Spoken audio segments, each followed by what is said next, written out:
serving up a warm dish of the Triads culinary fare, here's your weekly helping of food, news, and views. This is the man who ate the town.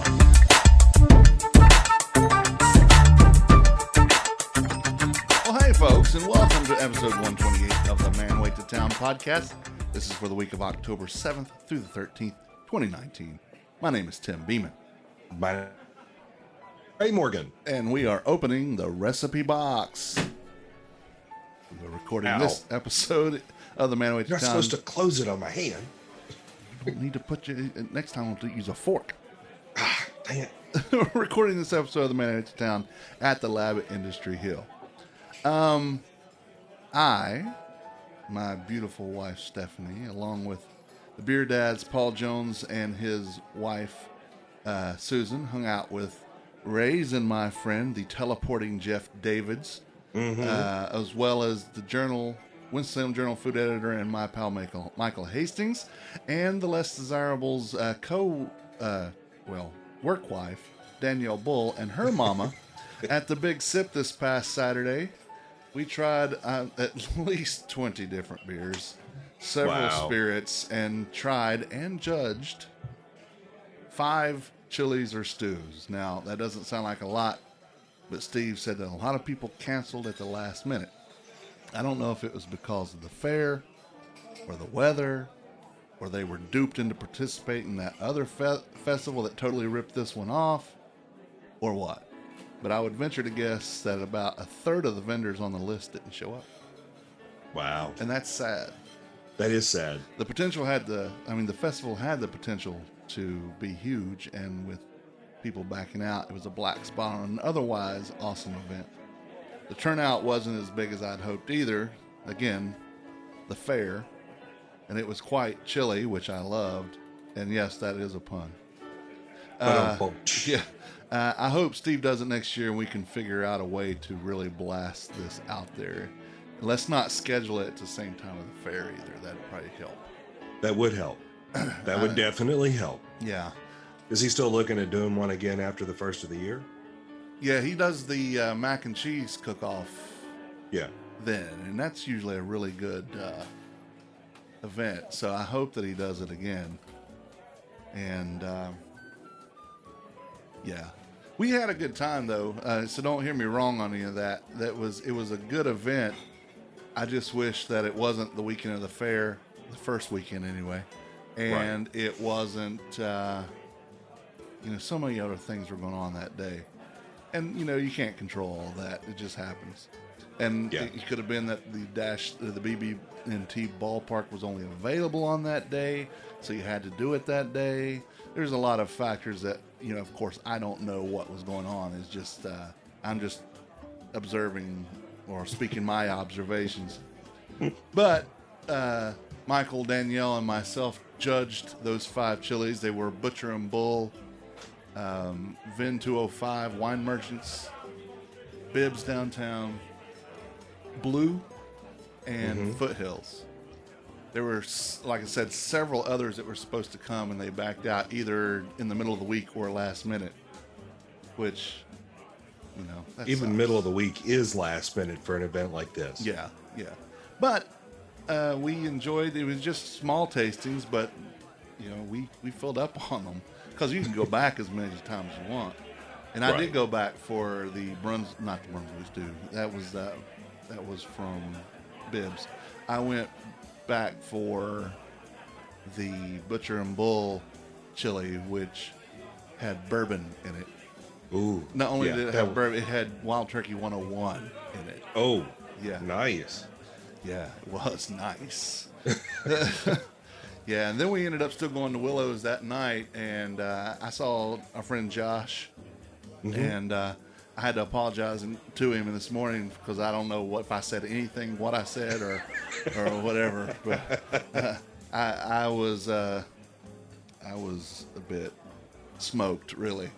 So A bit tasted out, perhaps? Yeah.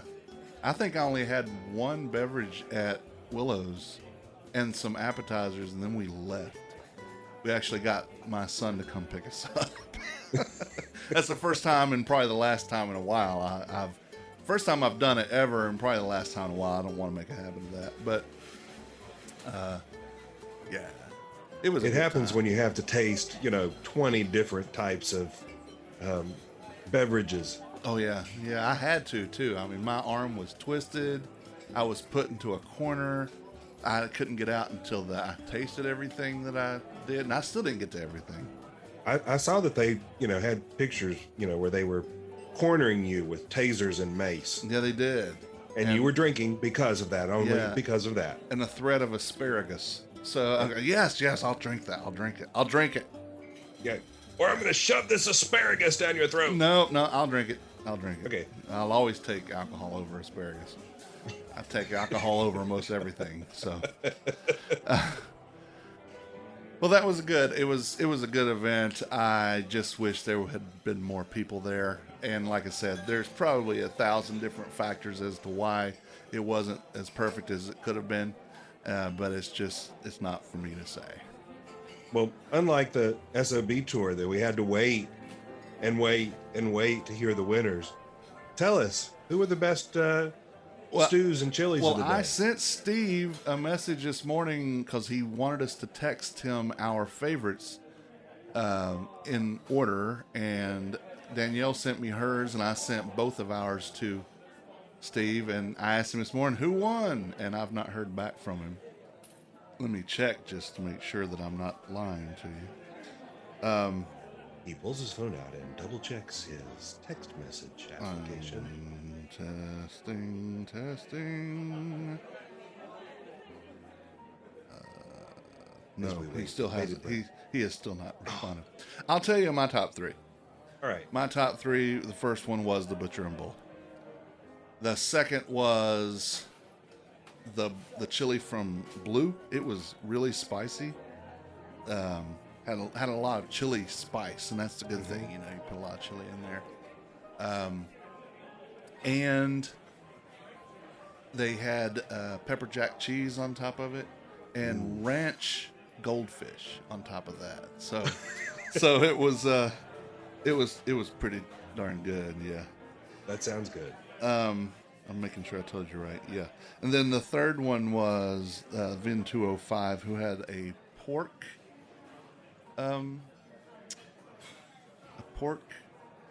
chili, and it was posted.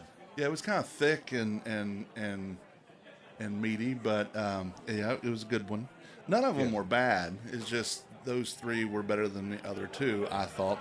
The Brunswick stew, I did like that it was a lot of corn and a lot of tomatoes, and they had like 5 different kind of meats in there.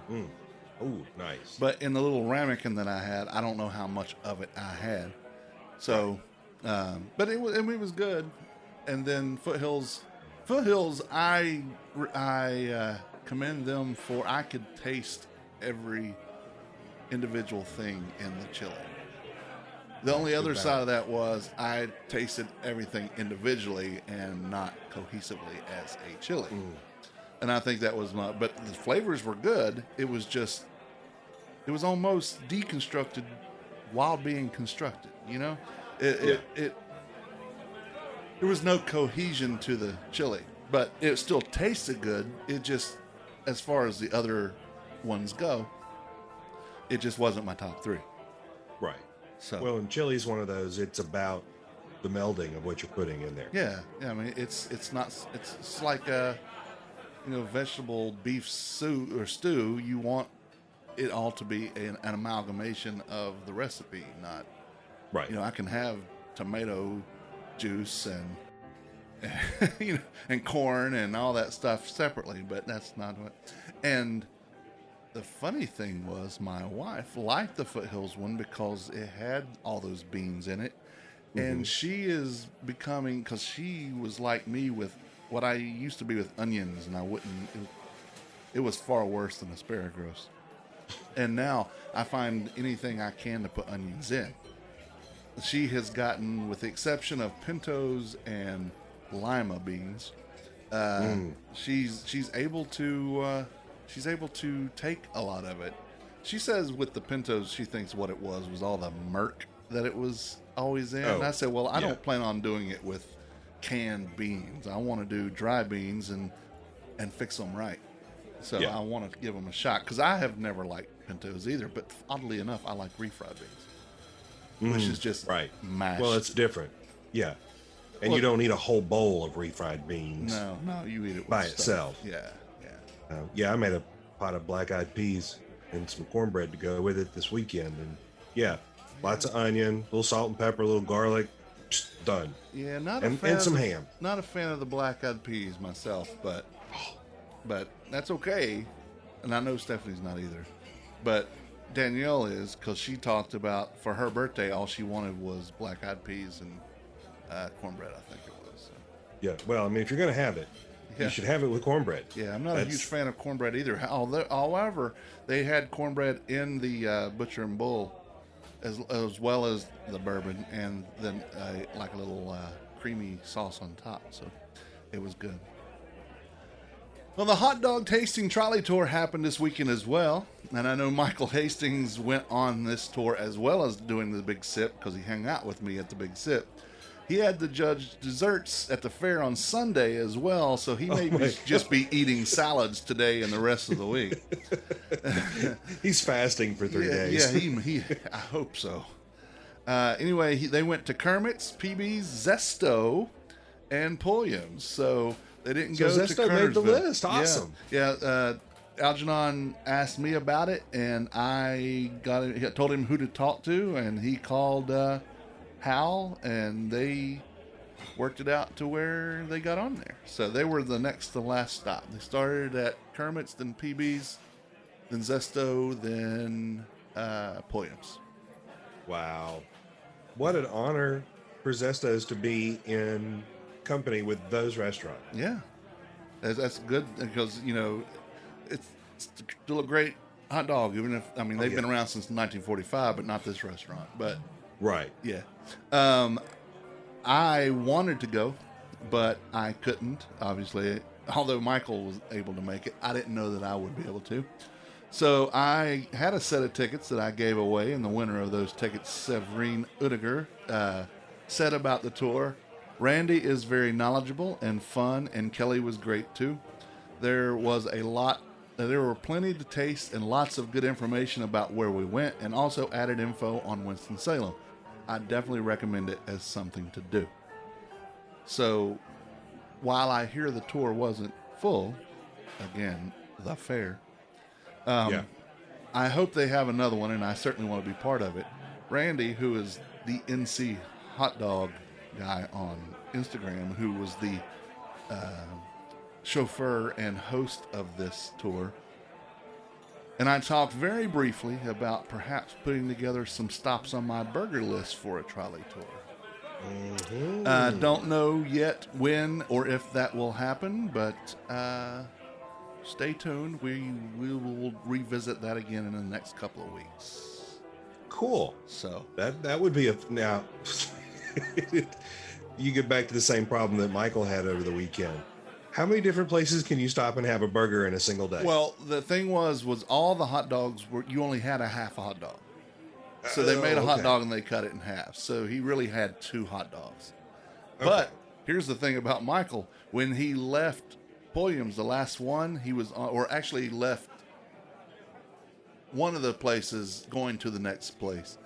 He, one of the churches had a papusa and tamale sale, and he wheeled his way in there and bought a papusa and a tamale. Now, he took those home to his wife, but, yeah. So he still had a tamale in the middle of all those hot dogs before coming to taste chili and drink a lot of booze. Wow. Michael Hastings, I commend you, my friend. Some days it just sucks to be him. So what I'm thinking, if we do the hamburger thing, again, this would be contingent on me planning with Hal and Randy. Probably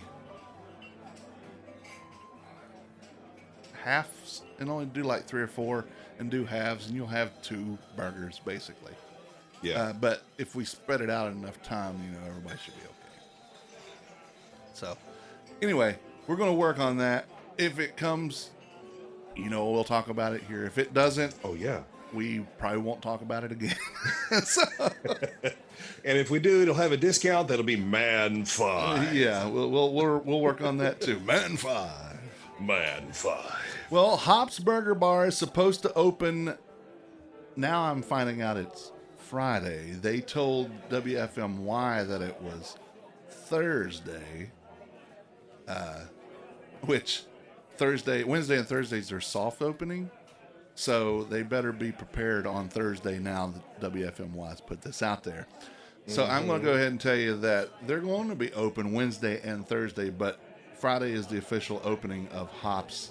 They're located at 901 Renolda Road, which was recently Carmine's Italian Restaurant, and before that, Bob's Big Gas Subs and Pub, and which happened to be the very first sponsor of the Less Desirables. Oh, cool. According to WFMY's website, they will have quote unquote ample parking. Now, so they have manufactured it from absolutely nowhere. Well, but they have ample parking. The space that's above Theater Alliance and Salem Smiles will be overflow parking. It's not really. It's maybe 25 yards from the restaurant, so it's not bad. And that's the same overflow parking that was the case with the previous places as well. What we should also watch for is accidents, because that's a horrible intersection to begin with. Hops has a popularity about them and will certainly add to this problem. And I'm not downing it, and I'm not being negative. I'm just, because I believe in what they do fantastically, I am just aware of the headaches they'll have to deal with because of the intricate nature of that intersection of Northwest Boulevard and Renolda, especially at rush hour. And when school lets out. Or lets in. Yeah. Which just happens to coincide with at least one of the rush hours. Yeah. I don't know that I've ever had a Hops Burger. I may have, and I hope that the perceived quality and reputation overcomes the headaches that they're going to find there. Because I want it to do well. I want it to really make it. So. Yeah. Well, and you have to remember too, it's a smaller space. Yeah. It's not like they can seat 300 in there. That's true.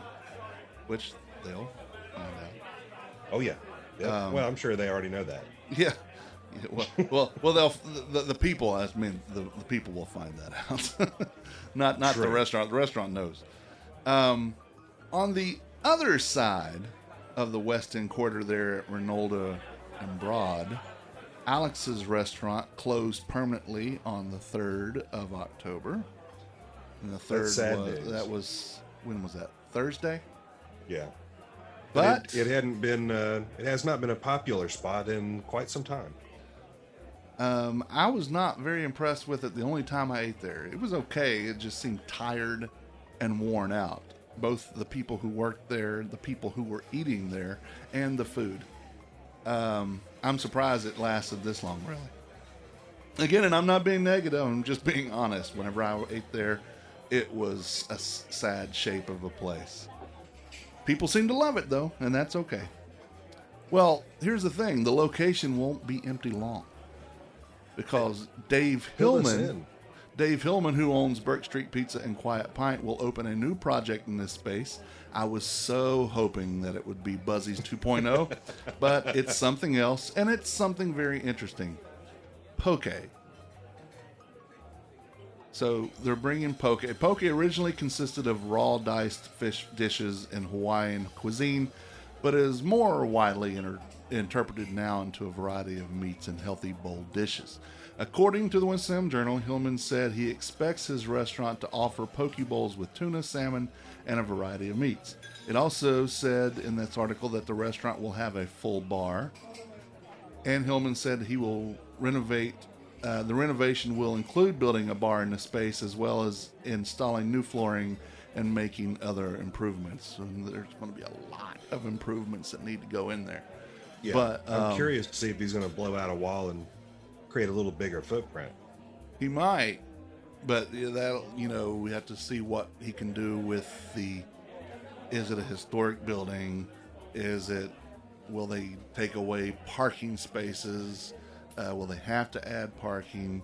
They're already going to have, the people from Joymongers want to park there all the time, and Alex's was flipping out about that. I don't know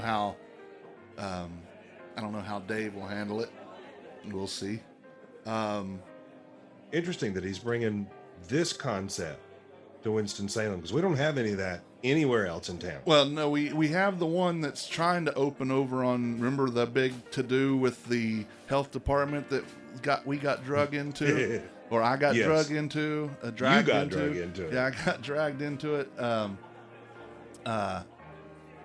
about 6 months ago. They are supposedly on the verge of opening. So Really? They'll be over on the western side of town, the Stratford Road, Haynes Mall Boulevard area. So this will be the first time this is brought downtown. So from what I understand with poke, it's spelled poke, but it's pronounced poke and rhymes with okay. It's like sushi, but not like sushi. It's raw fish, but done differently, presented differently, served differently, different ingredients. Yeah.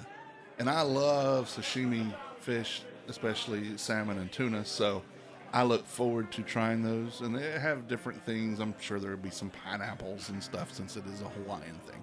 And and I'm okay with that because I love pineapples as well.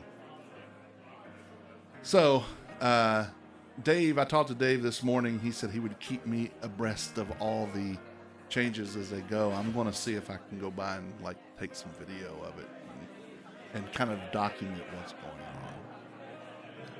That'd be cool. Yeah, I want to do that. I mean, that spot has been a restaurant of one sort or another for a long time now. Yeah, before Alex's, I believe it was I can't believe it's yogurt. Yeah. And I can't believe it didn't last. Not really. But this is the kind of restaurant that would actually draw more of a crowd than what's been there in the past. Yeah. I mean, Froyo is fine, but that was a big space to have a yogurt place, a frozen yogurt place, Yeah. And then they went, and the bad thing was Alex had only been there maybe, 17, 18 years. But it looked like it had been there for 40 or 50. Yeah. Yeah. So yeah, the building was tired. It was very tired. So Dave, way to go, man. You make everything look pretty and shiny, and I'm going to help you promote the shit out of it. That's what I'm going to do. And it's not Uncle Buzzy's 2.0 at all. No, it's not. Don't even think about Buzzy's in that. We'll find another place to put Buzzy's. I was going to say, he needs to get another iron in the fire so we can get our buzz on. Yeah, we need to get our Buzzy on. West End Cafe will have their first ever wine dinner on Sunday, October 27th. They are usually not open on Sunday, but they are for this. And again, it's their first one. It's J. Lore Wines. Okay. There will be 6 courses and 6 wines paired with the food. Cost is $65 per person, and seating is limited. But being this is their first one, and it's 6 courses with 6 wines, $65 should not scare you. Not at all. To make a reservation, call the West End Cafe at 336-723-4774. Please. Apparently, Popeye's Chicken will open on North Point Boulevard. And that's all I'm going to talk about that because I don't care. More fast food restaurants. Yay!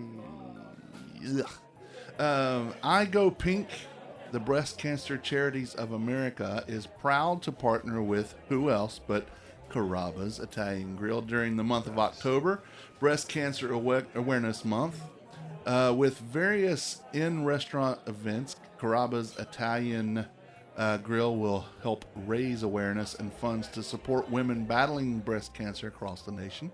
There are several ways for guests to support I Go Pink BCCA through this partnership. 1, RSVP for the Breast Cancer Charities of America wine dinner. Carrabba's will donate $2 For every wine pairing dinner sold on October 23rd, diners can reserve their seat at carrabba's.com/carrabbacares. Carrabba's Cares. Or Carrabba Scares if you read it fast like I was trying to. The other way is to round up your check all week long from Monday, October 21st through Saturday, October 27th. Carrabba's guests can also opt, to round up their check to the nearest rounded dollar or make a monetary donation of their choice that will go directly to the BCCA.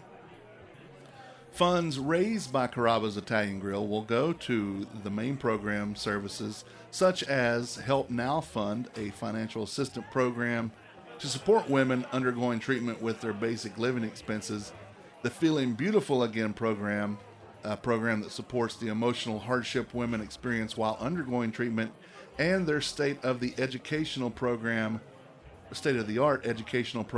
that serves to education of men and women on proper breast cancer prevention and survivorship. So once again, Carrabba's being the fantastic, responsible chain that they are, and especially ours here in Winston, owned by our very good friend Daniel Butner. It's just one more thing that shows how they are a model chain for the community. They do, in some ways, we could even drop the whole chain. Oh, well, I was getting ready to say that. I think the part about chain, but when we talk about Carrabba's, people have that in their mind. So I feel like I need to counteract that. But you know what? Carrabba's can stand on its own because it has done so, and done so mightily. So to show you what a responsible restaurant does. Yeah. Pays attention to the community that it's in and gives back as often as it can. Absolutely.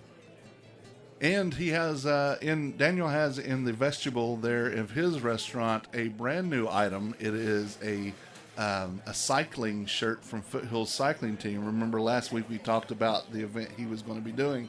They gave him a signed cycling shirt, and it's now hanging in the vestibule. That's cool. So Daniel Butner is salt of this earth, and whether you're talking about owning a restaurant, or maybe you own a plumbing company, or you're an accountant somewhere, or an attorney, Daniel is a shining example of what it looks like to be a responsible business owner in this community. Indeed.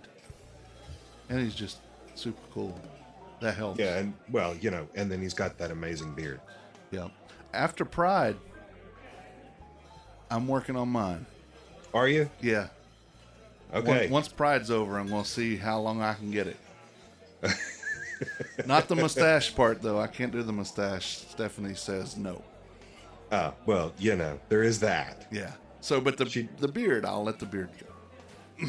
I'm curious to see just how far will it go. Well, I mean, I don't know that I'm going to let it go to my knees or anything, but I do want it to where it's a full beard. And then the difference between Daniel's beard is what a beard should be. It's kind of, it's stiff and wiry. Mine is as soft as what's on top of my head. So whenever I move my head, my beard just flows. Yeah. It's like curtains in the wind. So you got more of that Gandalf beard. I do have a Gandalf beard. That's exactly right. I need to get a staff. There you go. You shall not pass! One last thing about the Summer of Burgers tour and the top 10 list that followed. Michael Hastings shared it on Wednesday or Thursday, and the thing just blew up. Many, many shares and comments. Thank you to all who have commented and read the post and the list. When I looked at the site stats this morning, there has been over 1,130 views of that post. Nice. By far the biggest post I've ever had on that site. And that's why I do what I do. So please share the list more and get to these places. Boondoggies, their social media was blown up because of that list, and they are very excited. Zito's social media was blown up. They were excited. I was in a restaurant Thursday night. I was in Zesto, and a guy walked up to me, said, "Hey, I read in a blog that you got to try the Chubby Decker. Have you ever had it?" And I thought for sure, I thought he was, kidding, or what's the word, punking me. Yeah. And he was dead serious. So I said, "I've had it a couple of times," and couple of dozen times and last week. And then I told him, I said, "I wrote that article." He said, "You wrote that article?" "I wrote that article." And his wife turned around and said, "What? You wrote that article?"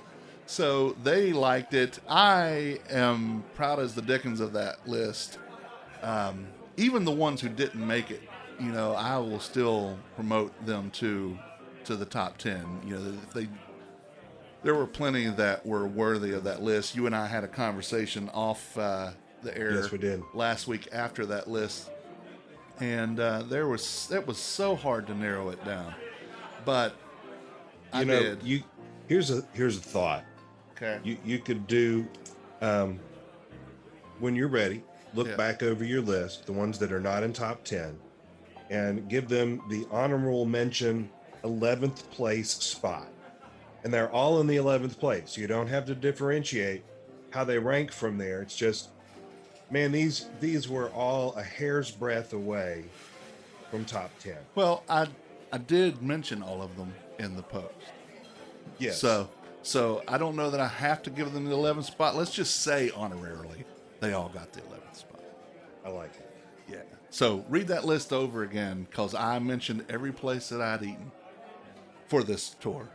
So, all right. Well, let's do some food holidays. You ready? I am more than ready. I'm excited. What do we got coming up this week? Well, today is the 7th of October, and on the 7th of October, it's National Frappe Day. Oh, joy. And that is a drink served with ice or frozen to a slushy consistency. I enjoy those, although I just as soon rather just have an iced coffee than the frappe. And usually the frappe goes along with a coffee-style drink. It's actually Greek and not Italian or French, as it would sound, but it is Greek. Interesting. Yeah. Here I thought it was just frappe. Frappe. Frappe. It's frappe. In 1806, frappe to you. Frappe, man, frappe. I slap you across the face 3 times. In 1806, Ralph Wedgwood of England received the first patent for carbon paper. I didn't know that it went that far back. Interesting. Yeah. So being able to write and type stuff in duplicate was right there. Well, that's at least the first patent. On the 8th of October, it's National Fluffernutter Day. Fluffernutter is a New England classic, of course, with peanut butter and marshmallow fluff on white bread. I'm glad you clarified that, because for a moment there, I thought you just cussed me. Fluffernutter, Ray. Fluffernutter. I'm like, what? I've never heard of a Fluffernutter. You've never heard of it? I guess I need to go to New England more. We used to eat those, and we didn't. Did we call them that? I don't remember what we called it. It was just, hey, can I get a peanut butter sandwich with marshmallow cream on it? Okay. And that's all it was. And, we only ate white bread because West Virginia. Yeah. It's also National Salmon Day, which I'm a fan of. Yay. I love a good salmon. And grilled in particular. I like mine raw. I like it grilled. I like it baked. Stephanie makes this thing with maple syrup and Dijon mustard mixed together and a little bit of breadcrumbs on top. I can do without the breadcrumbs, honestly, but I like the maple syrup, so it's spicy and sweet at the same time. Nice. Sounds like that you would eat this in a train or maybe in the rain. Would you eat it in a box or with a fox? Do not like green eggs and ham. Ray I am. You wish you could be Ray. Sometimes. It's also National Pierogi Day, which are Polish dumplings. Mm-hmm. Every time I hear pierogi, I think of our friend Robert Bedrogi. Yeah. Robert Michael Photography. Just because that's how he says it's like pierogi, but Bedrogi. So, okay. In 1850, it's an easy way to remember it. Yes. In 1850, on the 8th, Alinzor Clark received a patent for an improvement in hay forks, so it was a pitchfork. I guess it was only like a stick before. It had a single prong. Yeah, he single went prong to 3. stick. Yeah. And forever in American Gothic, the picture there, too. In 1871, the Great Chicago Fire broke out and destroyed over 17,000 buildings and left almost 100,000 people homeless. But no pitchforks were used in the fighting of that fire. No, because, it was only 21 years since he improved it, so it may not have even gotten to Chicago yet. May not. This is usually blamed on Miss Kate O'Leary's cow kicking over a lamp. However, in 1997, the Chicago City Council looked into the evidence, both new and old, and passed a resolution exonerating Miss O'Leary's and her cow. Many, though, still believe the cow was guilty. Also, in 1871, the same night as the Chicago fire also leveled a broad swath of Michigan and Wisconsin, including the cities of Peshtigo, Holland, Manistee, and Port Huron. At least 1,200 people died, possibly twice as many as a result of the fire. Yet we hear more about the Chicago fire, which I don't think anyone died. It just destroyed the crap out of Chicago. 1,200 people. I mean, that's a disaster. Yeah, and that could actually have been twice as many. So, wow. In 1901, on the 8th, the American Sugar Refining Company registered the Domino trademark for sugar. As opposed to the game. Yes. Or the comic book characters who came later. In 1919, Congress passed the Volstead Act, which enforced the ban on the sale and consumption of alcoholic beverages. And yes, Prohibition began. Bless me, on the 8th of October in 1919. And one of the great failed social experiments. Yeah, was it? They call it the Great Failed Experiment or something? Mm-hmm. Well, I mean, it didn't work. Nope. You tried to legislate a type of morality that the American public was simply not ready or willing to embrace. Yep. Too many people enjoyed it. Yeah, we see that stuff still happening today. Oh, yeah, absolutely. In 1956, the first completely enclosed shopping mall, the Southside Shopping Center, opens in Edina, Minnesota. It was only 56 was the first enclosed? Yeah. Wow. So the life of the mall was relatively short-lived then, less than 50 years or so. Yeah, because I mean, we're seeing malls in a decline now. Oh, yeah. There are some super malls that are left. There's a guy who goes around taking video and photography of abandoned malls. It's very fascinating and very sad at the same time. And very dangerous, so don't go do that yourself. Exactly. In 2004, on the 8th, lifestyle guru Martha Stewart reported to prison to begin serving a sentence for lying about a well-timed stock sale. She was convicted in March of 2004. Yeah, she really suffered in jail. Yeah. Though I understand her backhand improved. And she got some street cred too. Yeah. She taught everyone how to make crafts, and so now they are all making their own bongs at home. Mine's got flowers. Look at if you make this little flower here on the side.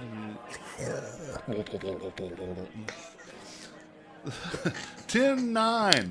The 9th of October is Moldy Cheese Day, which includes blue and otherwise. Cheese is one of my favorite foods ever, and blue cheese, especially Roquefort and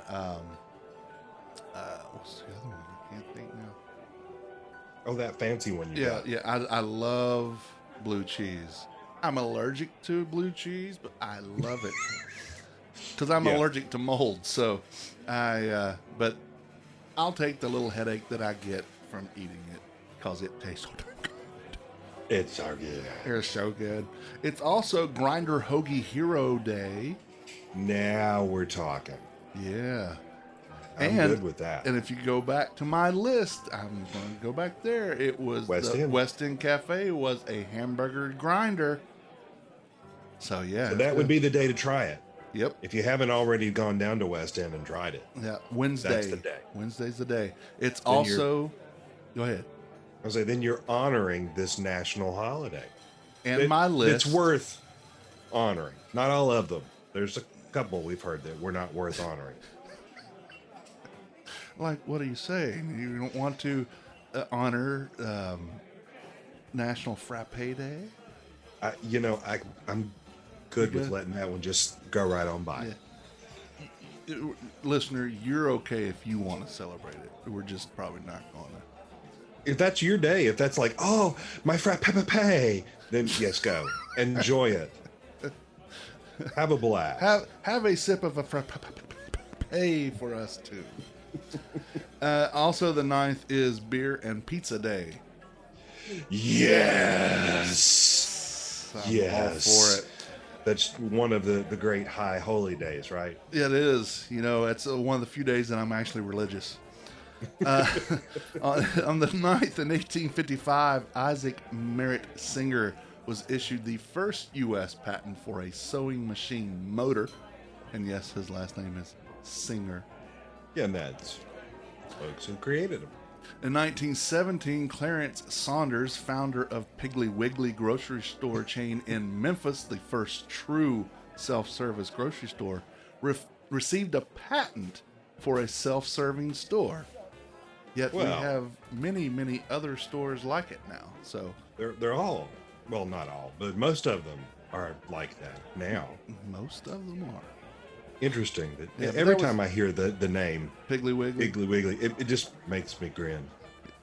Did you have those in Tennessee? Oh yes, yes. Grew up going to Piggly Wigglies. Yeah, we didn't. I don't know. We didn't have any in West Virginia. It was a southern in thing. East Tennessee, we had Harris Teeter and Piggly Wigglies, Big K's. You know, at one point they were talking about putting them all together, and it was just going to be Big Wiggly Teeters, but that kind of fell through. I knew there was a joke coming there. It was a poor setup, but you know, it was an attempt.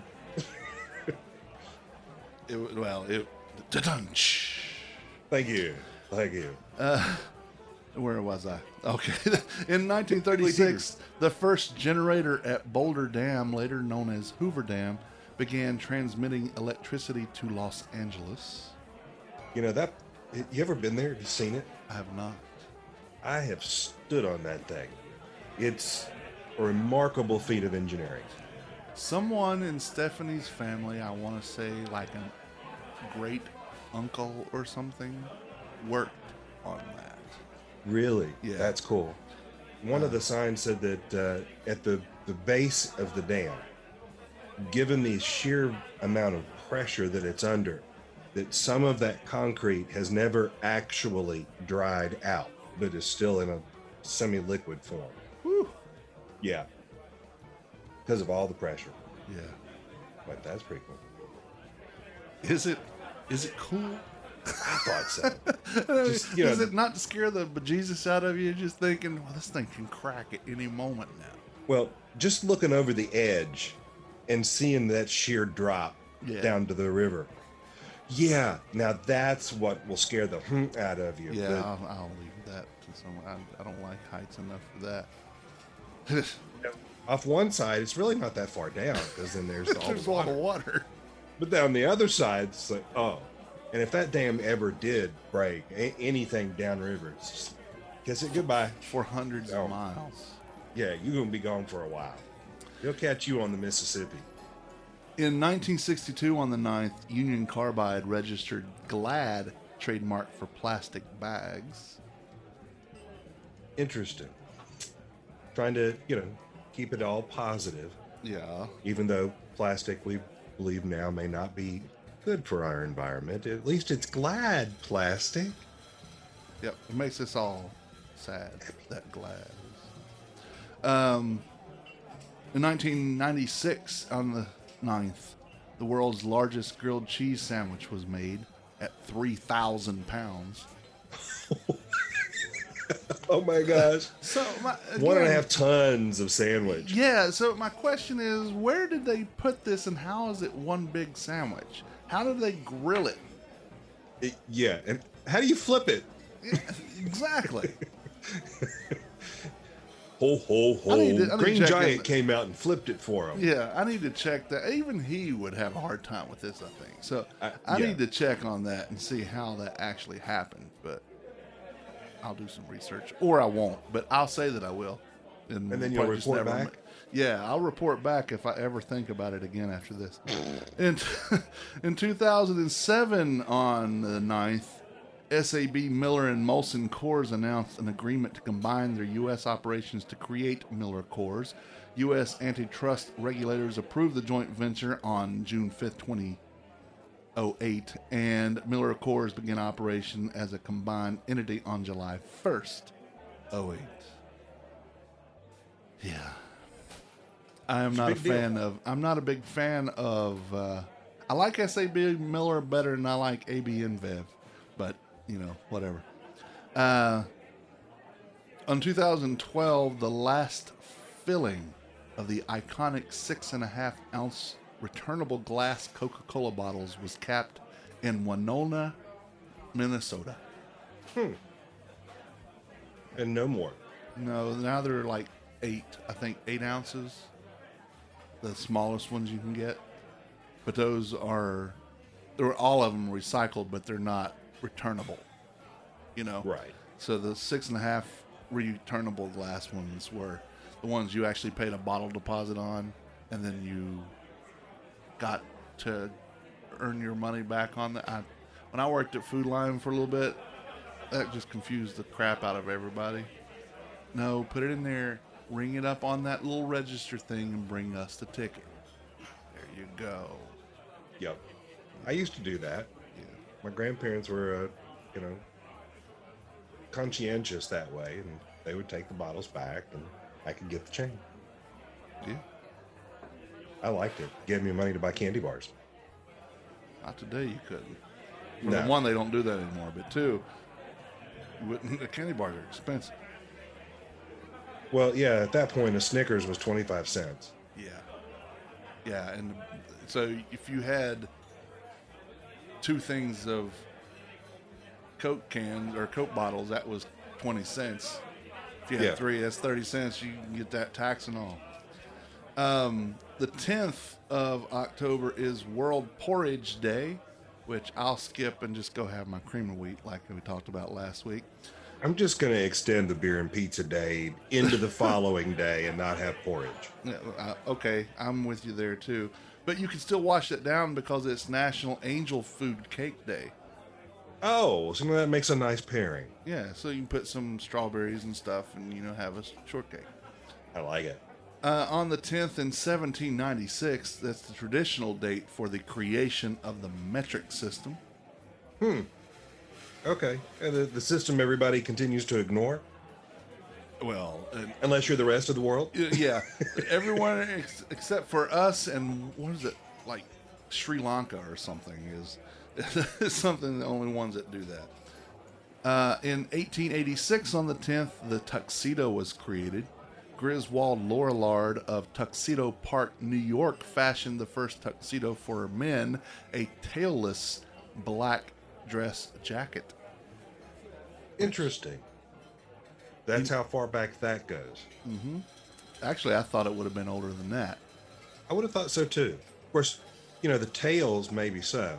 Yeah. But the more classic tux that we have now, you know, without that tail sticking out. I can't fit in it anymore, but I own a tux. Do you? I do. I've been in a tux. Wasn't mine. I had to give it back. Well, I've been in several, but I actually own one. But you also own a kilt. Yes, I do. About 100 pounds ago, I was in a tuxedo. Maybe not that small, but smaller than I am now. In 1913, on the 10th, a dike was blown up by the U.S. engineers to create the final stage of the Panama Canal, and the waters of the Pacific met the waters of the Atlantic. And it was a lovely day, experienced by all. Except for the people who had to work there. Except for that poor dike that got blown up. Yeah. When you said that, I was like, what is he about to say? Yeah. No. D-I-K-E. You know, like put your finger in the... Never mind. Yep. In 1933, on the 10th, Waldo L. Seaman... Dyke Seaman received a patent for a method for making plasticized PVC, which is now known as vinyl. And we thank him for that. Also in 1933, Procter & Gamble began making Dreft, the first detergent with synthetic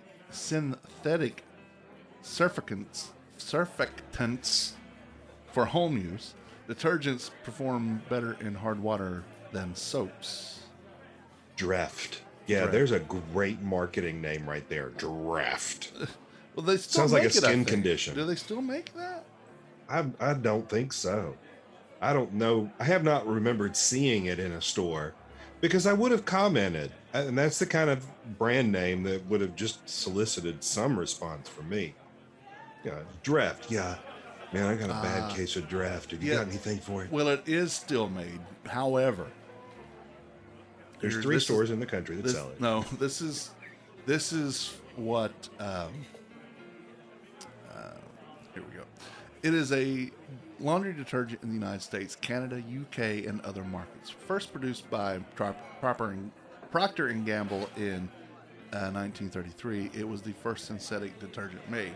The Fairy brand of washing up liquid and Cascade brand of dishwashing detergents are also sold under the name Dreft in some countries, including the Netherlands and Belgium. In Canada, it's called Ivory Snow.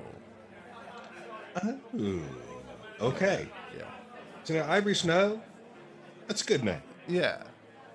It solicits the right kind of response out of your mind. Dreft? Man, I got a really bad case. You got a cream for this? So there's actually a website. Let's see what it says. There. Yes. It actually has a logo and everything. A website. I don't know if you can see that. I know it's pretty far away. So It is pretty far away. I'll have to go look that up. yeah, Dreft.com. Dreft. Dreft. But we dreft. I digress on the draft. Where was I? Also, let's see. On the 11th. You were in draft world. Yeah, I was being. Come back. Come back. 10/11 is World Egg Day. I like eggs. I have a weird relationship with eggs. I really, really, really have to be in the mood for them.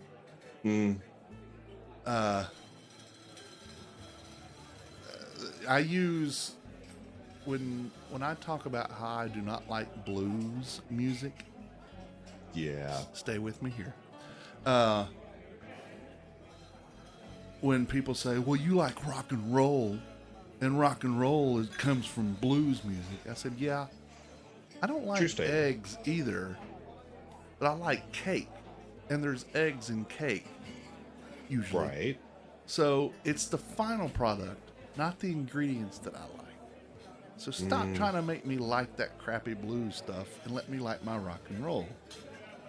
That being said, actually like eggs certain ways, but I have to have them like deviled. I like them deviled. I can eat them almost any time. Right. Or fried on a burger. sometimes, but not always. I mean, if I was at small batch, yes. It's not a huge thing for me. I can go without eggs as far as eggs themselves. I like scrambled if it's just doused with a lot of cheese. Mm-hmm. Or I just like them fried, but it has to be over medium. If it's too done and it's like a hard-boiled egg, I don't like it. If it's just running all over everything, like it's water, I don't like it. It has to be the right consistency. Me, I'm good with, all of that and then some. Yeah. I love eggs. However, Stephanie's the same way. The 11th, especially with bacon. Well, with bacon. Yeah, you had me at bacon. The 11th also is going along with 2 days ago, National Sausage Pizza Day. Yes. Yeah. See, now we've pushed porridge right out of the way. Yeah. And then we'll just make this like a week-long celebration of pizza and beer. Yeah. Well, on the 11th in 1811, the first steam-powered ferry boat began operation between New York City and Hoboken, New Jersey. And they had to do that because there was better pizza in New York. Of course. So they were coming over for pizza. Yeah. And nobody wants to be in New Jersey. So, in 1887, the first accurate and practical adding machine was patented by Dorr Eugene Felt. It was called the Comptometer. Well, you had to have some way to factor out what's the right proportions of cheese and pepperoni to the pie. Yeah, I got you. You need a calculator for that. I got you on the pepperoni or on the pizza thing. In 1919, on the 11th, the first airline meals were served by Handley Page Transport. The passengers are offered a pre-packed lunchbox costing 3 shillings on their London to Paris service. And I bet it wasn't pizza. It probably was not. It should have been, but I bet it wasn't. Speaking of pizza, in 1983, the last hand-cranked telephones in the United States were taken out of service as the 440 telephone customers in Bryant Pond, Maine, were switched over to direct dial service. 1983. Yeah. Wow. It shows you there is hope for the internet to actually get everywhere if it was 83 before they got rid of hand cranked phones. But the funny thing is here we are in 2019, and there are still over 1 million users using dial-up internet service. Whew, man, that would drive me up the wall. It did when I had to use it. Yeah. But you know what? There was nothing like a 56K modem. Oh, yeah.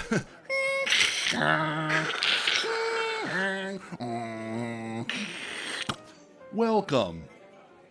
You've got mail. Yeah, I particularly did not enjoy that service. Goodbye. Exactly. Goodbye. In 1987, a major sonar exploration of Loch Ness in Scotland ends. It failed to find Nessie, the world-famous Loch Ness monster. Doesn't mean she's not there. That's true. Maybe they didn't find her. She's smarter than they are. She just moved around. She's ancient. And backing up 10 years from that, in 1977 on the 11th, my sister Leah was born. Happy birthday to you, sis. And I'll let everybody do the math to know that you're 42. Going back to Nessie, yeah. if they had just put a pizza out there, she'd have come up for it and they'd have found it. Yep. The funny thing was, 2 days after I moved to North Carolina, the house that my parents live in now. Yeah. When you're coming down the road there's a pond to the left and a big curve. Mm-hmm. 2 days after we moved here, a Domino's pizza delivery guy ran through the fence and into the lake and drowned. And there were pizzas floating on top of the pond there. Oh my gosh. And fish were coming up and grabbing stuff. So for a long time, we called that Noid Lake. Or Pizza Pond. Pizza Pond, yeah. Because it was Domino's Pizza. They were delivering more than just pizza, I understand. So they were on a drug run or something. So not saying that all delivery people are doing that. I'm saying just this particular one was. Well, I mean, for him to go through the fence and into the pond, I mean, you really have to not be able to pay any attention. Yeah. It's not like you can't see it. Yeah. Well, here's the funny thing. Let's fast forward about 25 years, and one of my dad's friends also ran through that fence into the pond. But his thing was he went to hit the brake and accidentally hit the gas instead. Oh, and my. went over there. Now, he and his wife got out, but their little dog drowned. Oh. Yeah, that was bad, but it was. Now it's Doggone Lake. Oh yeah, doggone. Oh, back up even further. Yesterday, the 6th of October, would have been my grandfather's 96th birthday, but it was my nephew Ryan, my sister's youngest. It was his 18th birthday. Nice. So. Happy birthday. Happy birthday. I hope he registered to vote and for the service. Hope he doesn't go. I just hope he registered because, law. They want you to do that. Yeah. On the 12th. Let's not skip a day. The 12th is National Gumbo Day. I like gumbo. And what do you put in gumbo? You put in sausage, right? Yeah. And sausage goes on, and that goes on pizzas too. Yeah. Just saying, there's a connection. Feed it with a cheese sandwich. Maybe that 3,000-pound grilled cheese sandwich. Oh man, that would be good with some gumbo. And also the 12th, and what I think should be every day, it's National Farmers Day. Amen. Let's hear it for our farmers. Yes. Absolutely. Without them, we don't eat. No, we don't. Thank you all. 98% of farms are owned by families. Yep. Interesting little factoid here in this country. On the 12th in 1609, the English nursery rhyme Three Blind Mice was published in the folk music compilation Deuteromelia by Thomas Ravenscroft. That was one of the houses of Harry Potter, wasn't it? That was Raven's Claw, I think, but yeah, a Ravenclaw. That was the one that didn't make it. They had the fifth house, and they just kicked him out. Crazy muggles. On the 12th in 1810, the first Oktoberfest is celebrated in Munich. Oktoberfest originated as a horse race to celebrate the marriage of the Crown Prince of Bavaria, later King Louis I, to Princess Therese von Sachsen-Hildenberg. Got to have that snotty thing in there. I don't know.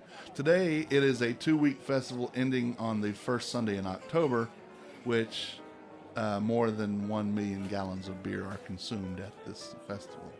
They set the bar so high. They had such a good party the first time in 1810. Yeah. They haven't been able to stop since. Let's have another. Keep it going. 2 weeks this time. In 1920, on the 12th, construction of the Holland Tunnel began, the first Hudson River automobile tunnel linking New York City and Jersey City, New Jersey. It opened to traffic on November 13th, 7 years later. 27. Big project. Yeah. How long did it take for the Hoover Dam? Oh, I don't know. I don't remember offhand. That was a long It was time. years. I mean, it was not, I don't know. Maybe it was as much an engineering feat as the tunnel. Yeah. I mean, they're both pretty amazing. Yeah. I mean, you have to displace natural water. Yeah. For that to happen. And water will find a way through. Yes. Yes. That's, that is a wonder for me, is underwater tunnels. Mm-hmm. On the 13th of October, it's National Yorkshire Pudding Day. Joy, do we care about Yorkshire pudding? Not in this country. Just the if we lived in Yorkshire, No, I'm just kidding. I don't think of them that way. But yeah, the British really care about that. I don't think we care much about it. No. I don't. In 1921, in Victoria, British Columbia, Canada, the Daily Colonist, also known as the British Colonist newspaper, coined the term cold turkey, and it was used in reference to quitting an addiction. The first known use of the term in print was on the 13th in 1921. I would have thought that would have been more recent. But, okay. I mean, 98 years ago. Yep. And in a case of go to Disney instead, in 2006 on the 13th, Six Flags theme park in Gurnee, Illinois holds a live cockroach eating contest. Joy. Wow. You know, I would have asked for a 2-week vacation and flown out there just to see that. Gosh, if I had only known.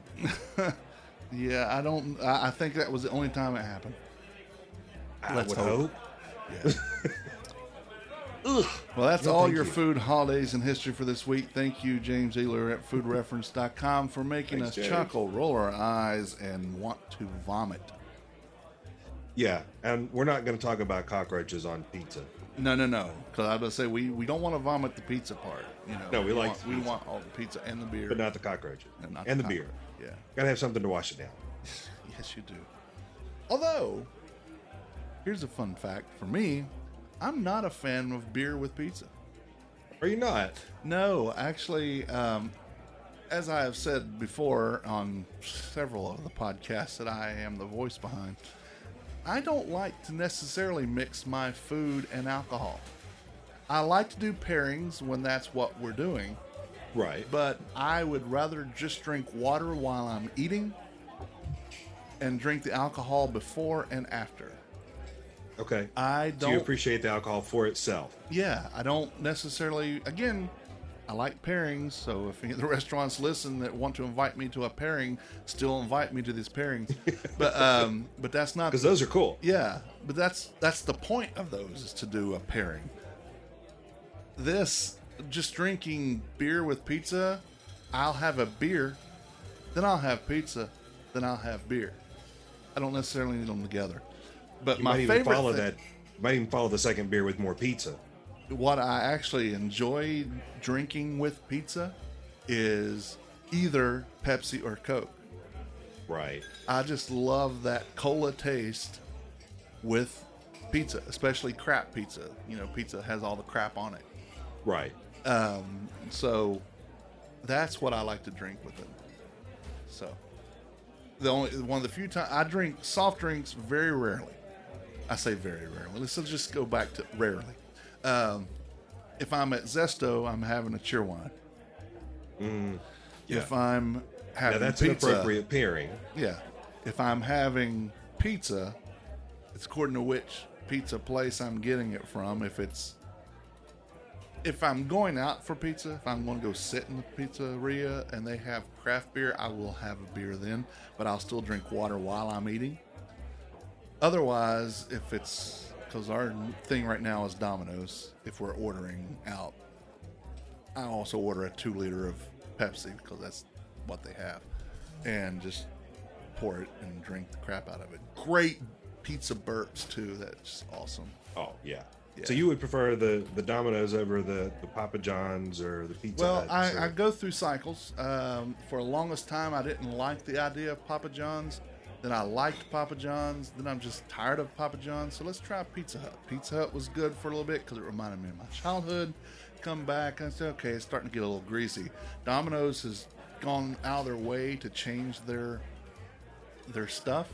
So we started ordering, and the pizzas, I have to say, they're not as better good. than what they used to be? Yeah, much better than what they used to be. It's not as good as if I was going to Mission or Cugino Forno or Burke Street or any of the other pizzerias around town that are freshly made like that.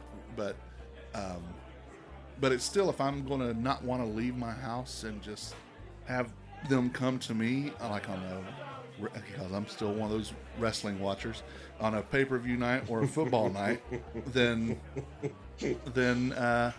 it's just, we don't have to cook, we don't have to do anything, we just it's easy to call it in and let them do all the work. Yeah. I will say I prefer the hand toss. You go down the little restaurant there on the corner. You're getting it from them. When I lived in Wahlberg for a while, we went to Mamma Mia's all the time for pizza, and I even brought Domino's and Mamma Mia's home one night, put them both on the table, and said, "All right, which one is better?" And it wasn't the chain; it was the local. Of course. So I prefer that. But to your point, a lot of those folks don't come to where I live. Yeah. So I'll take the ones that do. It's hard to get Mamma Mia's to bring you a pizza 50 minutes away. It's a good hour drive. Yeah. Which is a shame because it was really good pizza. But, like you said, some of the other places downtown, they're doing great pizza. Yep.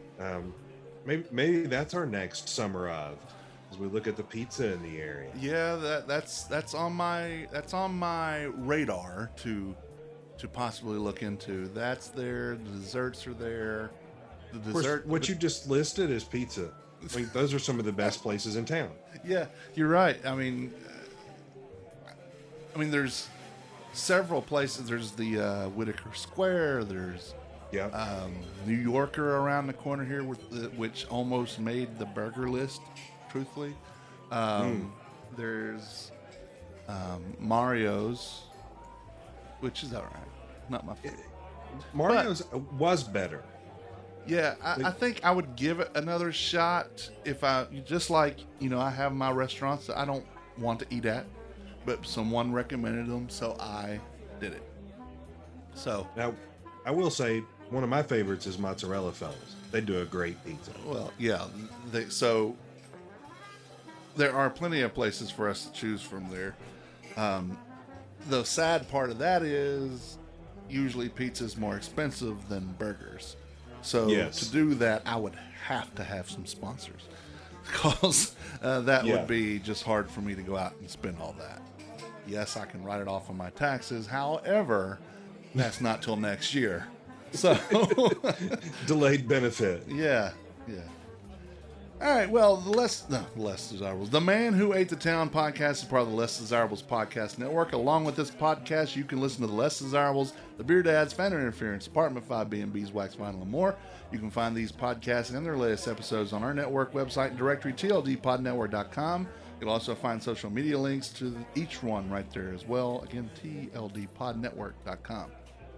We'd greatly appreciate if you visit our sponsors like Washington Perk and Provision Company, which is located at 301 West 4th Street. You'll find a little bit of everything at the Perk: local fruits and veggies, meats, dairies from local sources, Bingo Bango sodas, which I talked to at the Big Sip this week, and he's excited that he's going to be able to come on this show soon. They're not making them in this building yet. He's still getting everything set up, but man, those things are delicious. We got to taste them. That was awesome. Cool. Wolfie's Custard and more you can find there at Washington Perk. It's better than a convenience store, not quite a grocery store. On Facebook, it's Washington Perk, or at Washington Perk _DTWS on Instagram. The Humblebee shop is located at 1003 Brookstown Avenue in the West End. You need to go to Brittany's Instagram right now, not Brittany's personal, but the Humblebee shop right now, and look up the Humblebee shop stuff. Brittany is whipping up the batter on some delicious desserts, cakes, and muffins, be it regular, vegan, or gluten-free. The Humblebee shop wants to challenge your perception of scratch made and leave you with an experience you couldn't possibly forget. For more information, follow them on Facebook and Instagram, or visit thehumblebeeshop.co. SHOPPE.co. And last but not least, we have Carrabba's Italian Grill, located at 587 South Stratford Road. Let Daniel demonstrate what a responsible restaurant looks like. This is a restaurant that it's on a national level, that takes the community it serves very seriously. And having a fantastic franchisee like Daniel certainly doesn't suck. Follow Carrabba's on social media and on carrabbas.com. All right, so keep an eye on the blog and this podcast to find out more about food news and happenings around town. share the blog with people. We want to get our readership and listenership up, please. If you have any food news, send a message to us on Facebook, Instagram, or Twitter Instant Messengers. Or if you're an emailer, email me, tim@themanwhoatetown.com. Like us on Facebook. On Twitter, we are manwho8thetown. On Instagram, we are manwhoatthetown. My name is Tim. My name is Ray. And we are closing the recipe box. Until next time, thank you for reading. Thank you for listening. Bon appetit. Yamas. Yamas. Oh, here's the closing of the box. Ow. Told you to move. The views and opinions stated by me or any of my guests are solely those of ours and do not necessarily reflect the opinions of our hosting companies, distributors, enemies, friends, or relatives. This podcast is copyrighted and cannot be reproduced or distributed without express written consent of the man who ate the town, that's me, and Such Limited Inc. However, if you ask nicely, we'll probably let you.